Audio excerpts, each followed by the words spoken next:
जिस इंसान को छूना तक पाप समझा गया, जिसका पानी पीना भी पाप माना गया, जिसे धर्म के नाम पर अपमान ही मिला, एक दिन उसी ने कहा, अब मैं ऐसे धर्म में नहीं रहूंगा जहाँ इंसान को इंसान नहीं माना जाता। और फिर आया वो इतिहास बदलने वाला दिन, 14 अक्टूबर 1956, जब डॉक्टर बाबा साहब अम्बेडकर ने हिंदू धर्म को ठुकराकर बौद्ध धर्म को अपनाया। लेकिन ये फैसला एक दिन में नहीं बना था, इसके पीछे दशकों का वो संघर्ष था।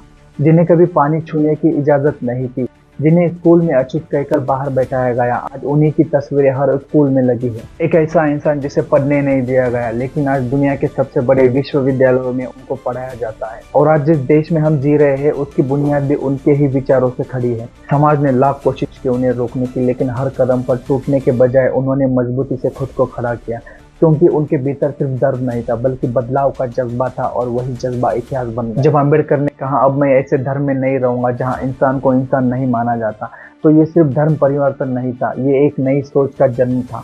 उन्होंने बुद्ध को अपनाया, क्योंकि बुद्ध ने कहा था, मनुष्य की सबसे बड़ी पूजा मनुष्य की सेवा है। जब मैं उस पल के बारे में सोचता हूँ तो लगता है डॉक्टर अम्बेडकर ने सिर्फ धर्म नहीं बदला, उन्होंने लोगों की सोच बदल दी। उन्होंने बताया कि बदलाव मंत्रों से नहीं, बल्कि साहस और निर्णय से आता है। उन्होंने सिखाया, सम्मान भीख में नहीं मांगा जाता, उसे हासिल किया जाता है। बाबा साहब ने कहा था, मैं हिंदू धर्म में पैदा हुआ, ये मेरे बस में नहीं था, लेकिन हिंदू धर्म में मरूंगा नहीं, ये मेरे बस में है।